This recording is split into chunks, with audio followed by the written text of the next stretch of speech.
Nós estamos numa série de mensagens chamada Reino e Sacerdotes. No primeiro domingo, a Lorena falou aqui sobre uma mensagem chamada Somos Reino. E aí, somos ou não? Sim, né?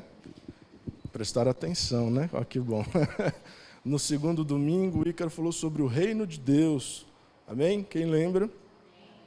E hoje nós vamos falar sobre o sacerdócio cristão. Amém? Se somos reino e sacerdotes, precisamos entender um pouco sobre esse sacerdócio e principalmente o cristão, que é a era que nós estamos vivendo agora. Eu tinha preparado um texto aqui, uma pregação para explicar muito o como isso aconteceu, mas o Espírito Santo queimou no meu coração para nós falarmos um pouco da essência de ser de exercer o sacerdócio e entender como se fosse assim para nos despertar que isso existe. Porque é muito difícil nós falarmos de como aconteceu se nós não temos nem consciência que isso existe e é para ser vivido e exercido. Eu queria abrir nossas Bíblias em 1 Pedro, capítulo de número 2, versículo 9 e 10, para a gente iniciar aqui. Quero que você preste bastante atenção hoje, porque é uma mensagem profunda, é um desejo de Deus para a sua vida, é um desejo que Deus tem, não só de hoje, como nós vamos ver, e é muito importante que nós entendamos a vontade de Deus.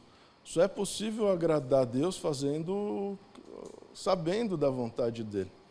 Eu lembro que uma vez um pastor amigo disse que uma irmã viajou e foi para um país, e nesse país era o número 1 do chocolate, e ela, na viagem, lembrou do pastor e da sua esposa, e vou levar um bolo desse chocolate aqui para ele, porque eu quero ter gratidão, quero mostrar que eu lembrei dele nessa viagem. E aí essa senhora levou o bolo e entregou para o pastor recebeu, muito agradecido. E ele falou que, cara, eu achei engraçado, porque eu achei muito legal a atitude dessa senhora de ter viajado e lembrado de mim, me trouxe um presente, mas só tem um problema, eu odeio bolo de chocolate. Ela trouxe justamente uma coisa que eu não gosto de comer, uma coisa que eu nem compraria. E isso, ele falou, cara, eu entendi uma coisa. Tem muita gente tentando agradar a Deus, fazendo aquilo que Ele não gosta, fazendo aquilo que Ele nem quer, aquilo que Ele nem pediu para fazer. E quando nós sabemos e conhecemos a pessoa, aí a gente faz aquilo que Ele quer e a gente consegue agradar. E eu falei, nossa, faz total sentido. E de antemão só tem um jeito de sabermos o que Deus quer, lendo a Bíblia, amém? Não adianta você vir aqui e me escutar falando. Tudo que eu falo aqui você vai aceitar no seu coração, porque de alguma forma você confia na gente, você veio aqui, mas eu te desafio a chegar em casa e ler a Bíblia para ver se tudo que eu falei está certo. Porque é assim que começam os erros, as pessoas se aproveitam dessa confiança e começam a introduzir coisas erradas, e você vai aprendendo coisas erradas, tendo certeza que está certo. E isso é um problema. Amém? Te desafio a abrir sua Bíblia e ver se o que eu estou falando aqui está certo. 1 Pedro, capítulo 2, versículo 9, diz: Vocês, porém, são geração eleita, sacerdócio real, nação santa, povo exclusivo de Deus, para anunciar as grandezas daquele que os chamou das trevas para a maravilhosa luz. Antes vocês nem sequer eram povo, mas agora são povo de Deus. Não havia recebido misericórdia, mas agora a receberam. Amém? Vamos orar? Senhor, em nome de Jesus, estamos diante, Senhor, da Tua palavra.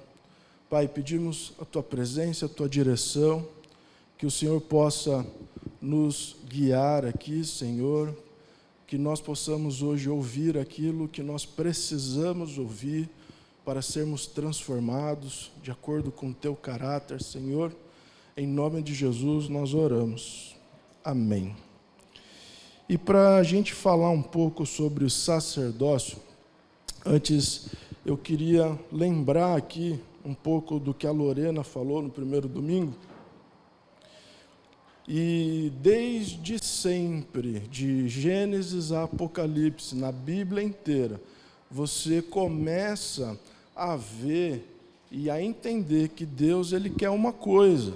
Desde o começo da Bíblia até o final, Ele quer uma coisa. E Ele quer estar conosco. Ele quer viver conosco. Ele quer habitar no nosso meio. Amém? Isso é muito claro de Gênesis a Apocalipse. E eu quero dizer para você que quando Deus quer alguma coisa, Deus, Ele é todo poderoso. Então, quando Ele quer alguma coisa, vai acontecer. Amém? Todos entendem assim?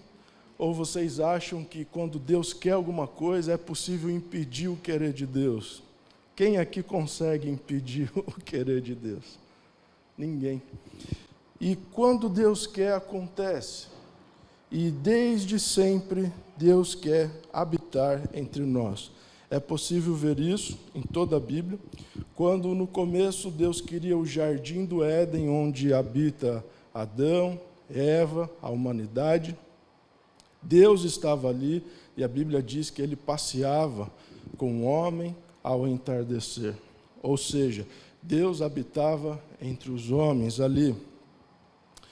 Quando o homem pecou, aí aconteceu um problema, porque Deus não habita onde tem pecado, porque Deus é santo.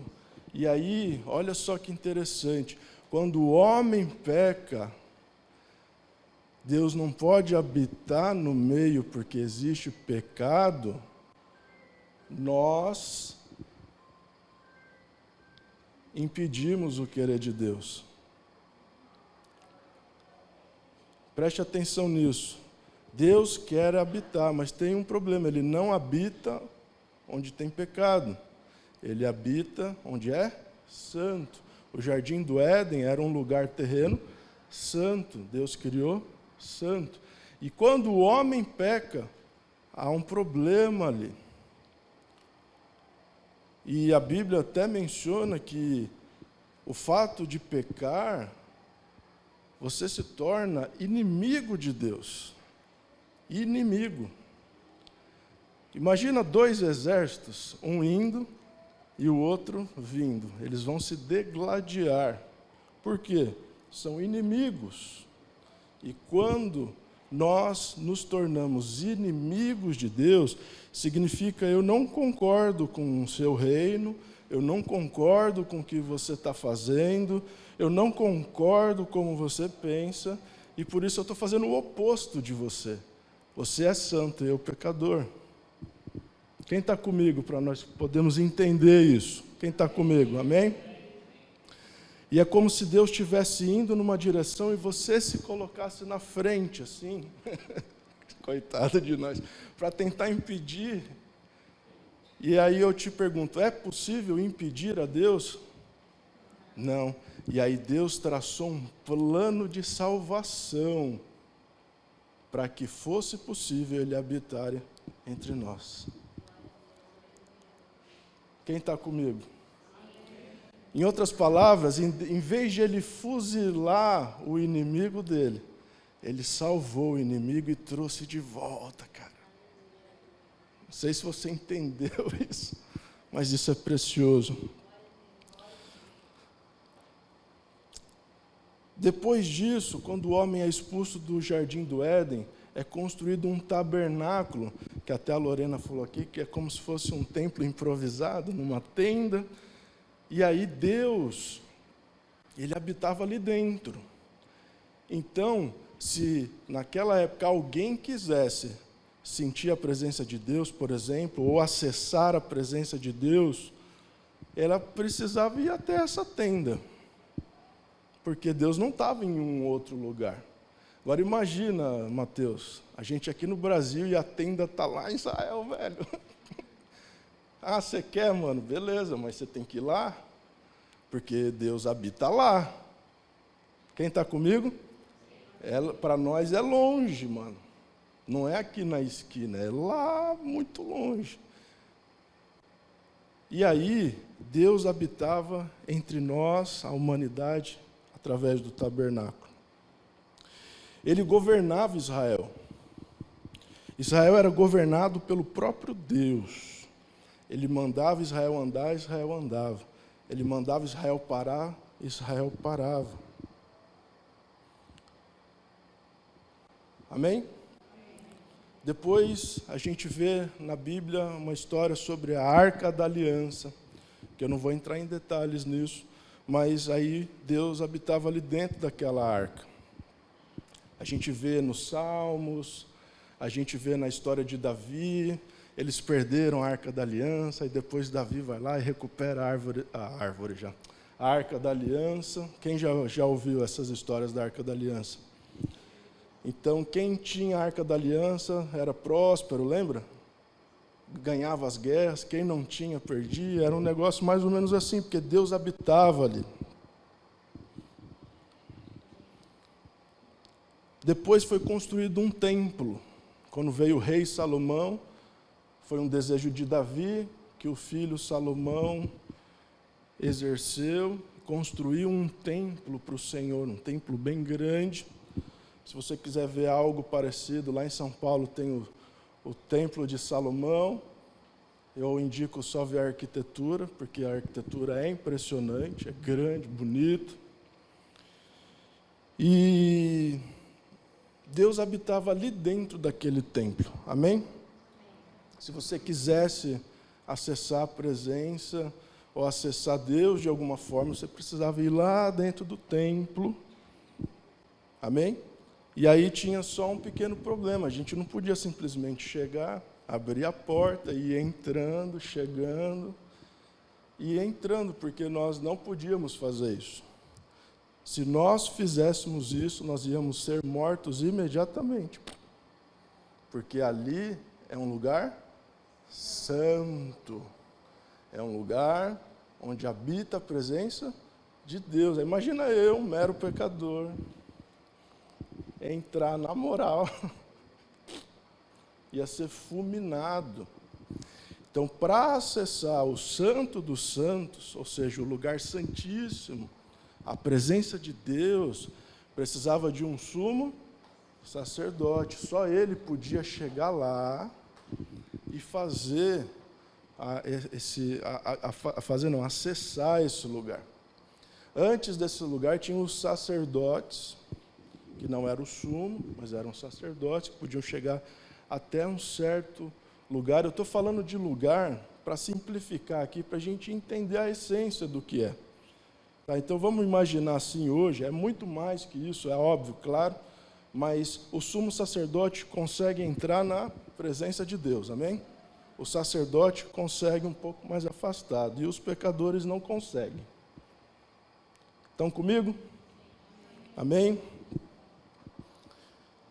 E aí, depois disso, cumpre-se as profecias e cumpre-se o que Deus falou lá em Gênesis, quando estava falando com a serpente, dizendo: um dia o descendente da mulher vai pisar na sua cabeça, você vai picar o calcanhar dela.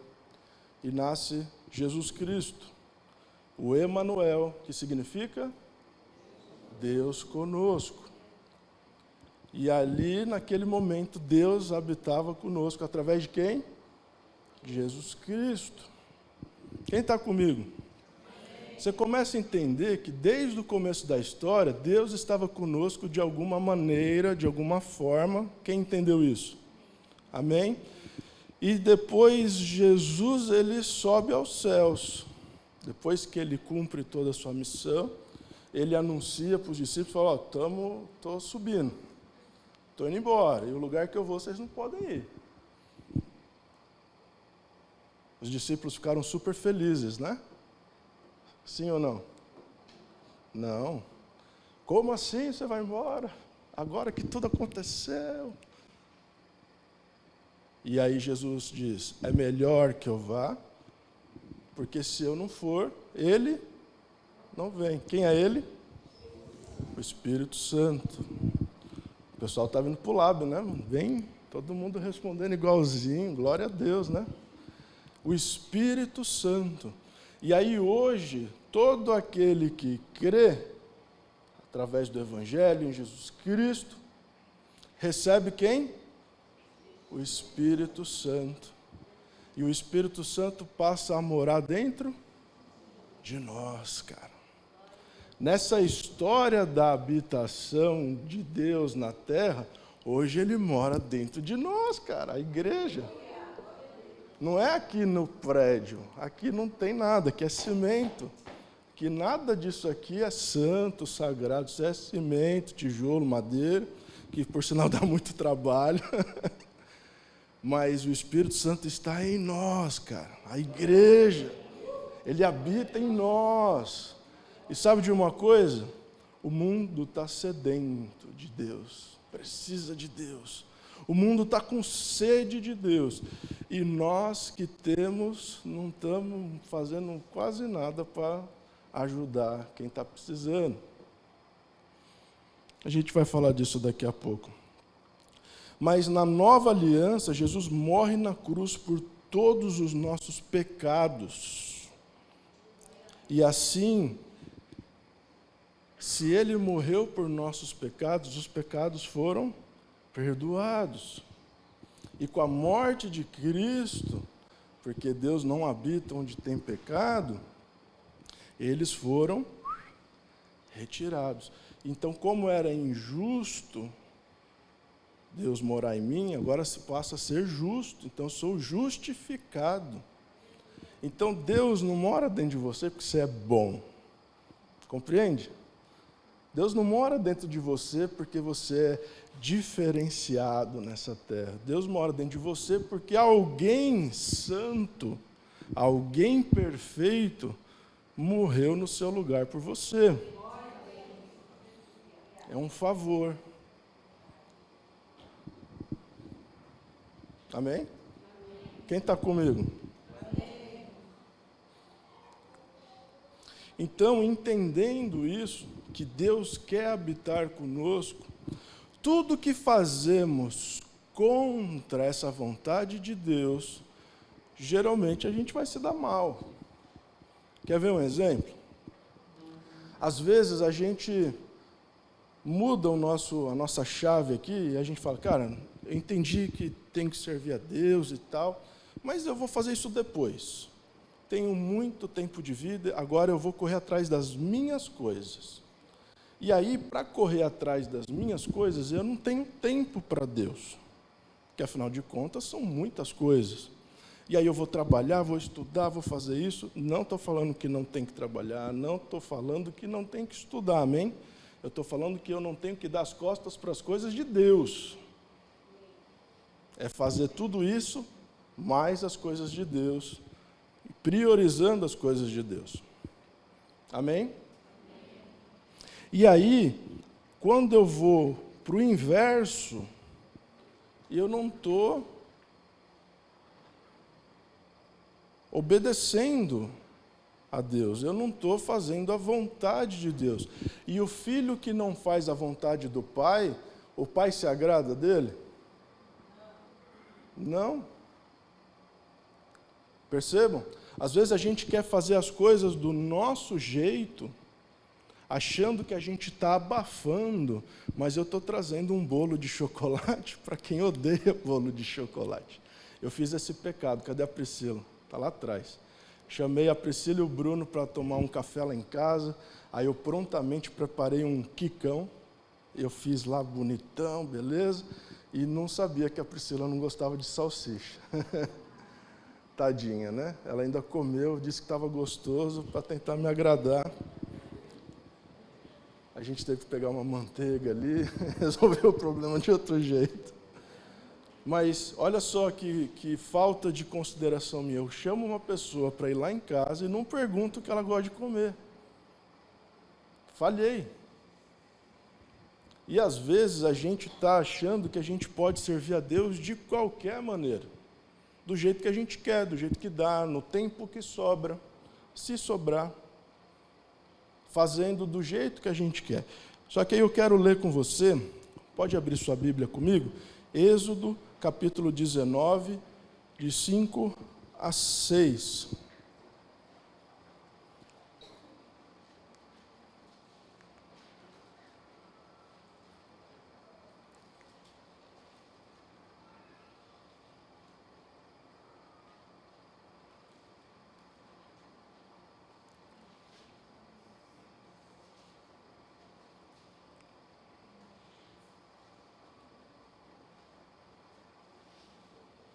Para você que não achou Êxodo, é o segundo livro da Bíblia.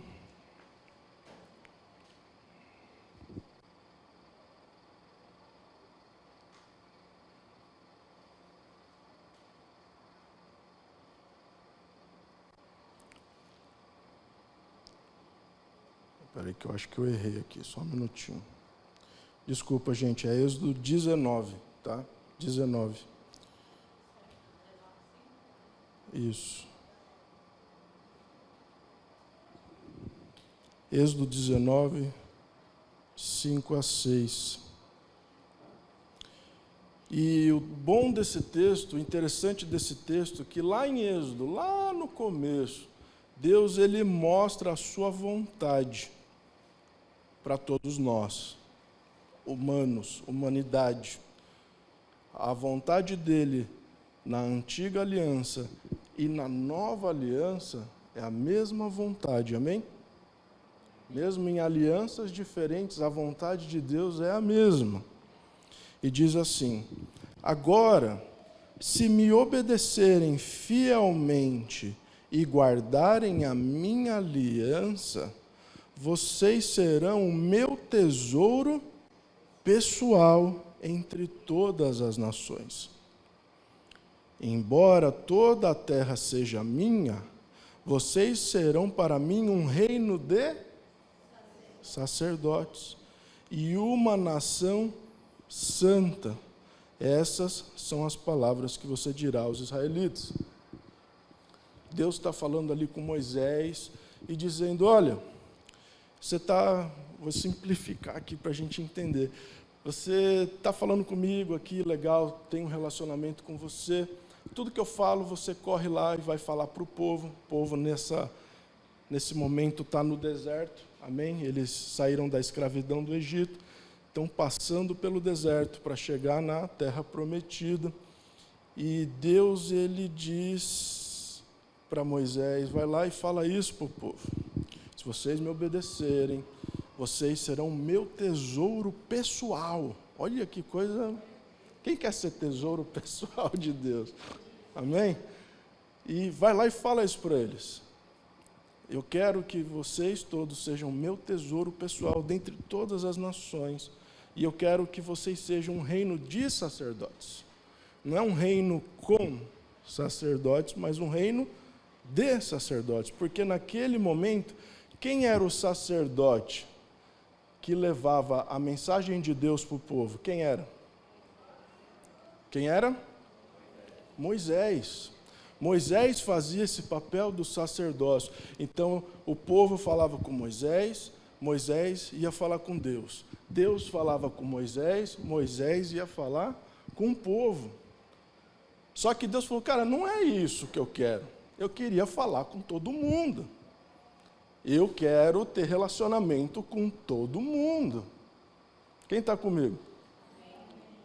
A minha ideia não era ter relacionamento só com você, mas com todo mundo. Então vai lá e diga para eles que eu quero falar com eles, sem enviar mensagem. Eu quero falar, eu quero ter relacionamento. E aí, nesse contexto todo, Moisés vai e fala para o povo do desejo de Deus, e aí Deus começa a preparar o lugar para que esse povo consiga acessar.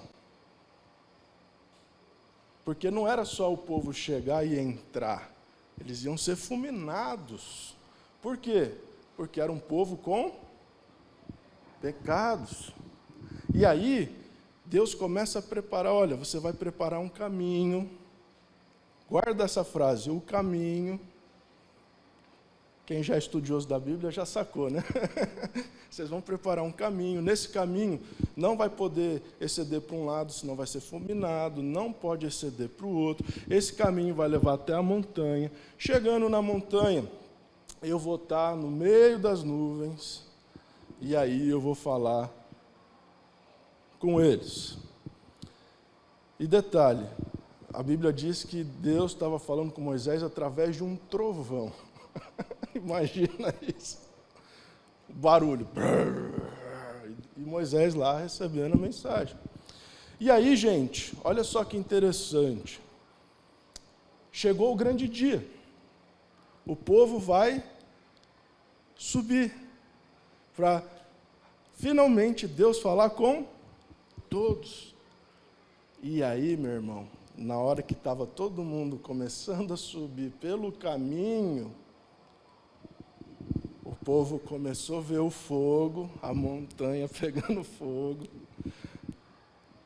dos lados pegando fogo, lá em cima nuvens e trovões. Aí o povo foi andando mais devagar, olhando para um lado, e aí desistiram, voltaram, porque ficaram com medo de morrer. E aí, olha só o que nós aprendemos hoje. Toda vez que eu acesso a Deus, alguma coisa em mim morre. Sabe por que é tão difícil você parar para ler a Bíblia na sua casa? Ou botar um louvor para você louvar? Sabe por que é difícil? Porque você vai morrer. Alguma coisa dentro de você vai morrer. E a carne grita, não me mata. E o povo deu para trás. E aí olha o que o povo disse para Moisés. Moisés, vai lá você e fala com Deus, e nós te ouviremos, mas nós não ouviremos a Deus, porque senão morreremos. O povo preferiu entre ter um relacionamento direto com Deus, preferiu ouvir da boca de Moisés, do que falar com o próprio Deus, porque teve medo. E aí, eu queria te falar uma coisa. A gente fala, pô, mas que povinho, a gente será que faria a mesma coisa? Imagina, tu com o Andrezinho aqui, ó. De um lado fogo, do outro fogo, ali em cima, onde é o teu objetivo chegar, é trovão. Você, como mãe, ia botar ele para trás, assim, ó. E chegar no meio, o fogo chegando, eu vou morrer, meu Deus. Aí você vai pensar no seu filho e vai voltar para trás. Não é verdade? Os maridos iam pensar nas esposas, porque você vai morrer, cara.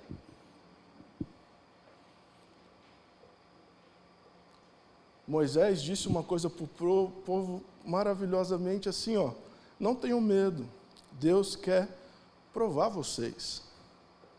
E o povo morreu de medo e desceu. Só tem um jeito da gente enfrentar fogo, enfrentar trovão. Só um jeito, sabendo que ali atrás está o papai.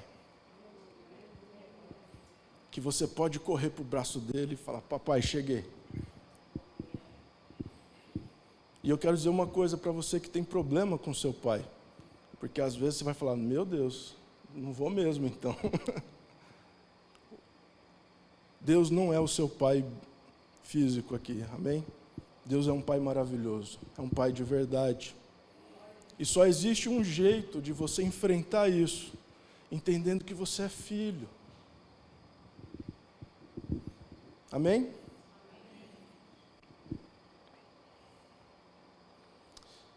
E essa história que aconteceu lá em Êxodo, continua acontecendo aqui agora.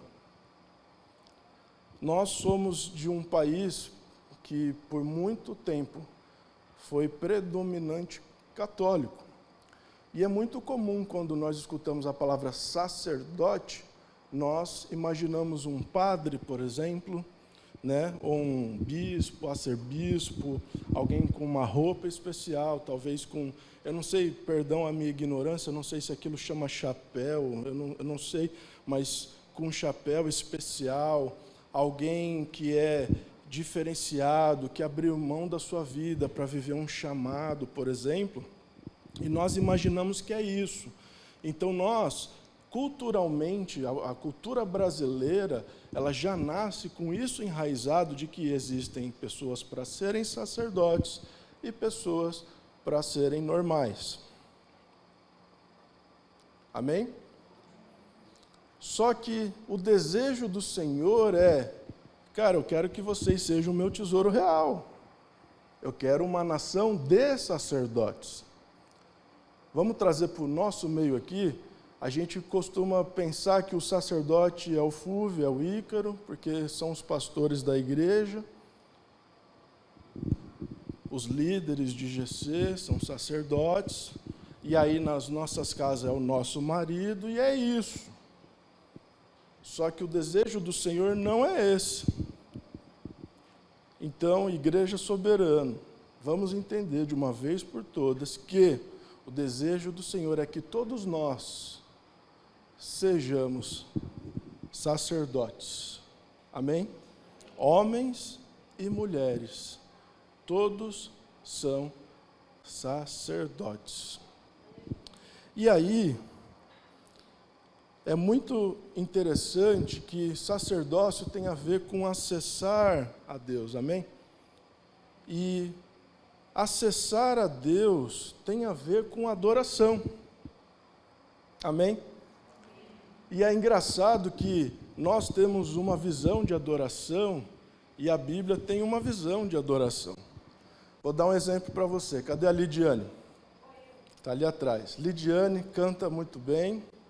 Vamos supor que eu e a Lidiane, a gente entre numa máquina do tempo aqui agora, e aí chega o grupo de louvor aqui também, chega alguns irmãos, todos juntos aqui, e a gente entra numa máquina do tempo e a gente sintoniza lá para voltar lá para o Antigo Testamento, não sei em que data, tá? Mas faz de conta que a gente está programando aqui, e aí a gente chega lá no Antigo Testamento, com as roupas modernas, o pessoal com umas roupas meio estranhas, vai olhar um para o outro. Quem são vocês? Nós somos viajantes do futuro e viemos aqui adorar a Deus com vocês. E aí ele vai falar, uau, então vamos adorar. Comecem aí. O que a gente ia fazer? Cantar, o Luan ia pegar a guitarra ali, né, o baixo, perdão, o Léo a guitarra. E aí a Lidiane ia começar a louvar. E a gente ia começar a fazer aquelas coisas assim, alguns iam ajoelhar, e os irmãos lá do Antigo Testamento falaram, cara, o que vocês estão fazendo, velho? Isso aí não é adorar. A gente vai falar, mas como não? A gente faz isso todo domingo. Lá na igreja, onde a gente vai lá no futuro, é assim, a gente adora assim. Você vai falar, rapaz, vocês estão fazendo meio errado aí o negócio, porque não faz sentido nenhum. Aí a gente vai falar para eles, então adora o Senhor aí. Aí eles iam preparar um altar, iam chegar com um animal, explicar a situação em que eles pecaram, então por isso eles iam ter que sacrificar um animal, e aí a gente ia assistir isso, olha só, o cara pegar, eu pequei, fiz isso, sacrifico esse animal, corta a garganta dele, derramo o sangue, tiro as partes da carne apropriadas, coloco lá e ó, fumaça e aroma agradável ao Senhor. E a gente ia ficar olhando, meu Deus, isso é adorar? Não, a gente adora de outro jeito, não é assim que adora, não. Sabe por quê que a gente ia ter esse choque cultural? Porque nós não entendemos o que é adoração.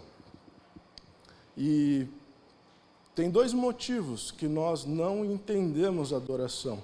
O primeiro é porque nós não estudamos a Bíblia. Ponto. A gente sempre deixa estudar a Bíblia para depois, tá? E aí eu prefiro confiar no pastor que está falando lá na frente, e é isso. Meu conhecimento bíblico vem do pastor que está falando, ou do pastor que eu estou assistindo em casa, ou qualquer coisa parecida com essa. E a segunda coisa que nos faz não entender isso é que a gente não sabe o que a gente está fazendo aqui na terra para Deus, na verdade. A gente acha que é tipo assim, Estamos vivendo aqui na Terra, a Terra é cheia de adversidades financeiras, emocionais e tal, e aí eu tenho que encontrar um jeito de ficar bem em todas as áreas para ser feliz. Então, por isso que eu vou na igreja e tal, porque a minha área espiritual tem que estar ali preenchida com uma porcentagem. E aí, quando eu saio da igreja, eu vou atrás do financeiro. Aí, eu sou solteiro, eu vou atrás do emocional, né? Então, a gente tem esses dois jeitos de viver. Vivendo de acordo com o nosso modo e não estudando a Bíblia. Então, a gente não sabe o que é adorar. E quando a gente escuta falar de adoração, é cantar na igreja. E, gente, cantar tem a ver com adoração, mas não é só isso, é muito mais. Se fosse só isso, gente, como é que eu ia adorar a Deus? A minha voz é horrível. Ia ser um aroma desagradável, um som desagradável ao Senhor constante. Tem gente aqui, eu tenho certeza, que não canta nada. Então, não tem a ver com isso em si. Mas, vamos lá. Vamos abrir nossas Bíblias em João, capítulo 4.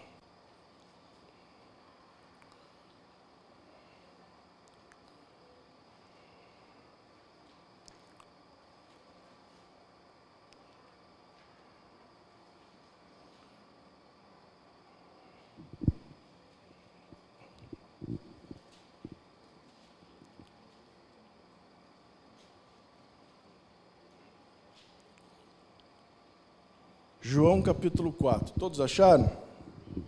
Diz assim: os fariseus ouviram falar que Jesus estava fazendo e batizando mais discípulos do que João, embora não fosse Jesus quem batizasse, mas os seus discípulos. Quando o Senhor ficou sabendo disso, saiu da Judéia e voltou uma vez mais a Galiléia. Era-lhe necessário passar por Samaria. Assim chegou a uma cidade de Samaria chamada Sicar, perto das terras que Jacó dera a seu filho José. Havia ali o poço de Jacó. Jesus, cansado da viagem, sentou-se à beira do poço. Isto se deu por volta do meio-dia. Nisso veio uma mulher samaritana tirar água. Disse-lhe Jesus: dê-me um pouco de água. Os seus discípulos tinham ido à cidade comprar comida. A mulher samaritana lhe perguntou: como o Senhor, sendo judeu, pede a mim, uma samaritana, água para beber? Pois os judeus não se dão bem com os samaritanos. Jesus lhe respondeu: se você conhecesse o dom de Deus e quem está pedindo água, você lhe teria pedido e dele receberia água viva. Disse a mulher: o Senhor não tem com quem tirar água e o poço é fundo. Onde pode conseguir essa água viva? Acaso o Senhor é maior do que o nosso pai Jacó, que nos deu o poço, do qual ele mesmo bebeu, bem como seus filhos e seu gado? Jesus respondeu: quem beber desta água terá sede outra vez, mas quem beber da água que eu lhe der nunca mais terá sede. Ao contrário, a água que eu lhe der se tornará nele uma fonte de água a jorrar para a vida eterna. A mulher disse: Senhor, dê-me dessa água para que eu não tenha mais sede, nem precise voltar aqui para tirar água. Ele lhe disse: vá, chame o seu marido e volte. Não tenho marido, respondeu ela. Disse-lhe Jesus: você falou corretamente dizendo que não tem marido. O fato é que você já teve 5, e o homem com quem agora vive não é seu marido. O que você acabou de dizer é verdade, disse a mulher. Senhor, vejo que é profeta. Nossos antepassados adoraram neste monte, mas vocês, judeus, dizem que Jerusalém é o lugar onde se deve adorar. Jesus declarou: creia em mim, mulher, está próxima a hora em que vocês não adorarão o Pai, nem neste monte, nem em Jerusalém. Vocês, samaritanos, adoram o que não conhecem, nós adoramos o que conhecemos, pois a salvação vem dos judeus. No entanto, está chegando a hora, e de fato já chegou, em que os verdadeiros adoradores adorarão o Pai em espírito e em verdade. São estes os adoradores que o Pai procura. Deus é espírito e é necessário que que os seus adoradores o adorem em espírito e em verdade. Disse a mulher: eu sei que o Messias, chamado Cristo, está para vir. Quando ele vier, explicará tudo para nós. Então Jesus declarou: eu sou o Messias, eu que estou falando com você. A rixa entre judeu e samaritano é pior que Brasil e Argentina. Existem histórias que alguns judeus oravam assim: Senhor, muito obrigado por não ter nascido mulher e nem samaritano. Que viagem. E aí, Jesus, com seus discípulos, ele vai em sentido a Samaria. E os discípulos falam: Samaria? O que Jesus vai fazer lá? Os judeus ficam para o outro lado. E Jesus chega, os discípulos vão comprar comida, e ele chega num poço, e ali tem uma mulher e uma samaritana. Mulher e samaritana, né? Não são duas, é uma só. E por ser mulher e samaritana, Jesus, sendo judeu, não era para falar com aquela mulher.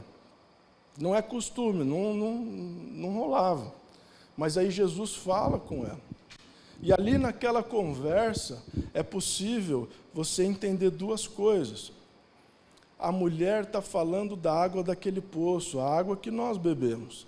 E Jesus está falando de uma água viva, uma água que mostraria para ela o caminho, que mostraria e convenceria ela do que ainda estava errado. Uma água que colocaria ela de volta para os caminhos certos. Porque pela conversa a gente vê que a mulher em algum momento se perdeu e foi embora com seus maridos aí, né? E o que ela estava naquele momento nem marido era. E aí quando Jesus fala isso, ela vê: poxa, vejo que és profeta. Ela entende: esse homem é diferente. E aí Jesus se revela a ela. Primeira vez que Jesus fala, eu sou o Messias, foi para uma mulher e para uma samaritana. E ali, Jesus, ele está falando de uma água que jorra para a vida eterna. E essa água que jorra para a vida eterna é o Espírito Santo. Quando Jesus apresenta essa água para ela, rapidamente ela é convencida de que era pecadora. Ela foi convencida imediatamente que ela estava errada. E aí ela falou assim: olha, aonde que eu tenho que adorar? Ela ainda pertencia à velha aliança, então o que ela queria fazer? Pegar um animal, chegar, falar: olha, sou pecadora, meus pecados são esses, sacrificar o animal e tal, aquela coisa. Aonde que eu devo adorar? Em outras palavras, onde que eu tenho que sacrificar? Onde que eu tenho que fazer isso? Em Jerusalém ou aqui? Porque os samaritanos dizem que é aqui, os judeus dizem que é lá. E Jesus fala: ó, não é isso. Vai chegar um momento, e já chegou, que os verdadeiros adoradores adorarão em espírito e em verdade. O que Jesus está falando, cara, não é mais assim que vai acontecer. Vai acontecer de um jeito diferente, porque esse ritual de ter um sacrifício, de ter que matar alguém, já foi cumprido por Jesus. Jesus entregou, se entregou, e ele foi morto naquela cruz, e isso foi um ritual que vai funcionar para sempre, gente. É por isso que nós não matamos mais animais, porque o sacrifício de Cristo foi eficiente. Não precisamos mais fazer isso. Agora, nós adoramos em espírito e em verdade. O sacerdote adora ao Senhor em espírito e em verdade. O sacerdote, ele tem a vida dele e em alguns momentos ele entende e fala: gente, pequei. Senhor, eu confesso a Ti que pequei. Me arrependo. O sacerdote, ele chega numa situação que ele vai olhar e vai falar assim: nossa, se eu for para cá eu vou pecar. Minha carne está gritando para ir, eu estou morrendo de vontade de fazer isso. Só que eu vou sacrificar essa vontade. porque o meu pai não quer que eu faça isso. O sacerdote tem a ver com, você é um casal, seu filho está doente, eu vou ligar para o pastor para orar. Não, você é sacerdote, em nome de Jesus, que essa doença saia. Entenda que Deus sempre vai fazer a vontade dele. O sacerdote é chegar para o irmão, e o irmão vai começar a falar dos problemas dele. Ele vai falar, cara, eu tenho uma solução para esse problema aí. Jesus Cristo de Nazaré. O sacerdote cristão é aquele que vai sempre trazer Jesus para solucionar os seus problemas. Cara, eu estou desempregado, o que eu vou fazer? Vou parar de fazer tudo e só procurar emprego? Ora ao Pai. Pai, estou com um problema. Está aqui nas tuas mãos. A Bíblia diz que o Senhor já sabe o que você precisa antes mesmo de você se prostrar para orar. E sabe o que nós fazemos muitas vezes? Nós esquecemos de Deus, perdemos a nossa fé em Deus e começamos a levantar coisas com os nossos próprios braços. Eu vou resolver do meu jeito, eu vou resolver do jeito que eu acho que tem que ser. E perdemos totalmente a fé em Deus. E aí sabe por que a vida fica tão difícil? Sabe por quê? Porque você está fazendo com o teu braço. Deus está falando, vai lá. Está assistindo você tentando fazer sozinho. E aí é tão difícil, tão difícil. Gente, o momento mais difícil que eu tive na minha vida foi na perca do meu pai. Foi um ente mais próximo que eu já perdi, que foi uma dor que eu não sei explicar. Era uma dor da perca misturado com ver todos os seus entes queridos que você mais ama sofrendo e você não pode fazer nada. Mas, gente, eu nunca vi um consolo do Espírito Santo tão grande, cara, no dia que isso aconteceu. Sofremos, mas em nenhum momento isso nos tirou do caminho.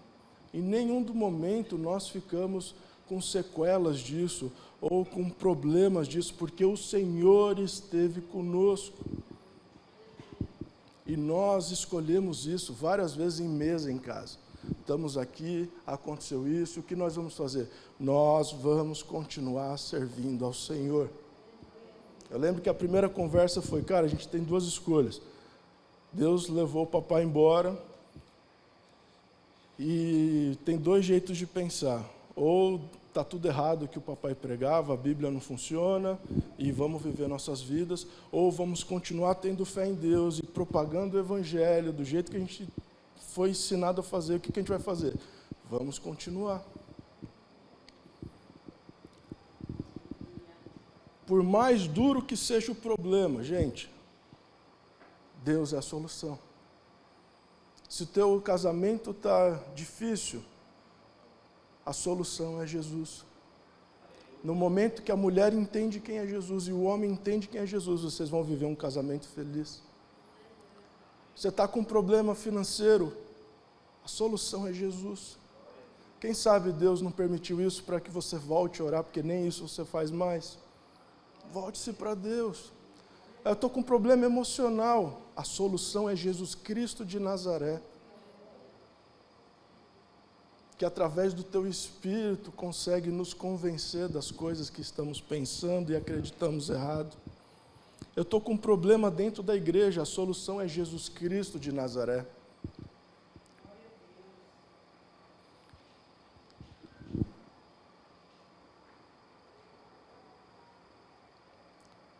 Em nome de Jesus, para nós encerrarmos, que essa comunidade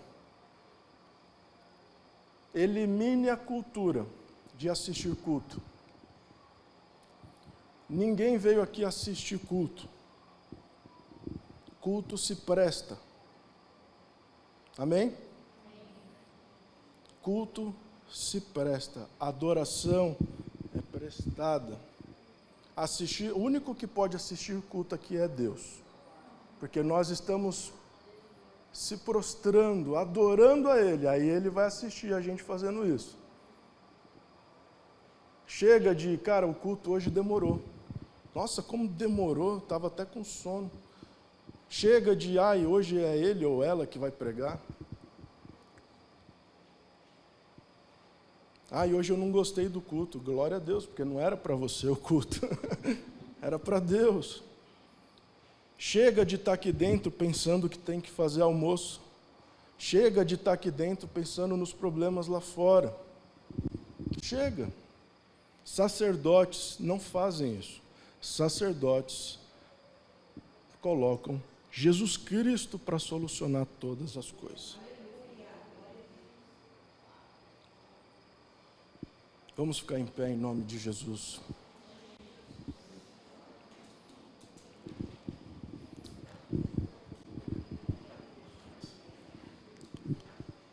Pai querido, em nome de Jesus Cristo, nós estamos diante da Tua palavra.